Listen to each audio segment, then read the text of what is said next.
केजरीवाल सरकार के एक और भ्रष्ट मंत्री, शराब मंत्री यानी कि मनीष सिसोदिया के घर पर आज सीबीआई की रेड पड़ी। इस जांच की मांग कांग्रेस पार्टी लगातार कर रही थी। स्वास्थ्य और शिक्षा की बात करने वाली सरकार को कहना चाहता हूँ कि भी दिल्ली कोविड काल में कड़ा रही थी, दिल्ली में मौतें हो रही थी, ऑक्सीजन के लिए तरस रही थी।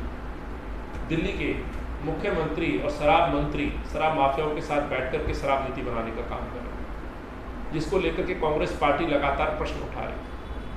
न केवल प्रश्न हमने प्रेस वार्ताओं के माध्यम से बल्कि सड़क पर उतर के धरना प्रदर्शनों के माध्यम से भी उठाए। जरूरत पड़ी तो पत्र हमने पुलिस कमिश्नर को भी लिखा। हमने अन्य हजारी जी से भी गुजारिश की कि अपने शिष्य को समझाएं और दिल्ली को नशे की राजधानी ना बनाएं। और ये संघर्ष हमारा लगातार रहा। पोल खोल यात्रा जैसी हमने पूरी दिल्ली में आयोजन करके इस शराब के खिलाफ एक मुहिम छेड़ी, जहाँ दिल्ली की बहनें और माताएं इस शराब माफियाओं के खिलाफ संघर्ष कर रही थी कांग्रेस के कार्यकर्ताओं के साथ साथ।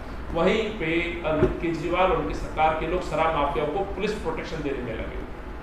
कांग्रेस पार्टी ने जो अपना वादा किया था कि हम शराब माफियाओं को दिल्ली को नहीं बेचने देंगे, उस मुहिम को हमने आगे बढ़ाया। और यही कारण है कि शराब माफियाओं के खिलाफ जो लड़ाई कांग्रेस पार्टी ने लड़ी, वहीं पर आम आदमी पार्टी और भाजपा के कुछ सांसदों से और एमएलओ से भी मेरा प्रश्न पूछना वाजिब कहा जाएगा कि क्यों आखिर उन्होंने सवाल नहीं किया। 8 एमएलए भाजपा के दिल्ली विधानसभा में, 7 सांसद, भाजपा अध्यक्ष, किसी एक व्यक्ति ने क्यों पत्र नहीं लिखा?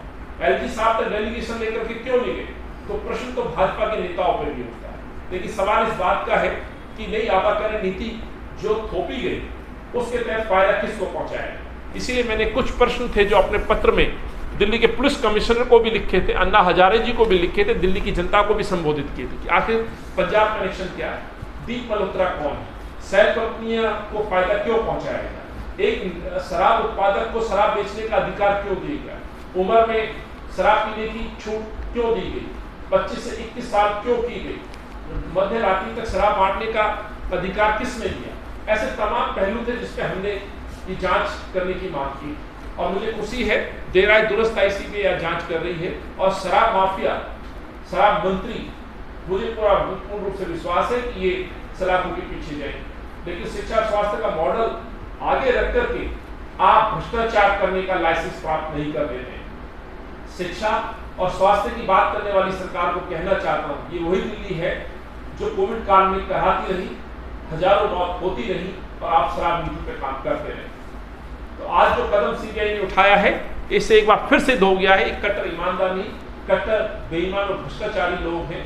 और ऐसा आपसे नहीं, 7 साल एक तरफ कांग्रेस का 15 साल का गौरव इतिहास शीला जी का रहा, जिसमें दिल्ली और ये शहर आगे बढ़ा, जिसने उपलब्धियां प्राप्त, पहचान प्राप्त की। उस पहचान को धीरे धीरे अरविंद ने खत्म कर दिया गया। शिक्षा को आगे रख करके आप भ्रष्टाचार का लाइसेंस नहीं ले लेते हैं। आपने सच यही है इस दिल्ली को बर्बाद कर दिया।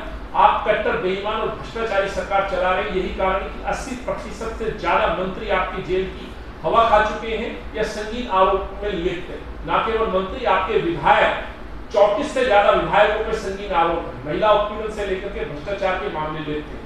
कई अभी मंत्री है जो परिवहन मंत्री की हम बात करें, स्वास्थ्य मंत्री जेल में जा चुके हैं, कानून मंत्री 2 इस्तीफा दे चुके हैं। ये दर्शाता है कि इन पिछले 7-8 सालों में दिल्ली ने बहुत कुछ खोया है, अपनी पहचान खोई है, और कुछ मिला है तो शराब की राजधानी मिली। तो आज ये जो कदम उठाया गया है, मुझे पूर्ण रूप से कानून पर विश्वास है। दोषियों को, भ्रष्टाचारियों को जेल में जाना होगा।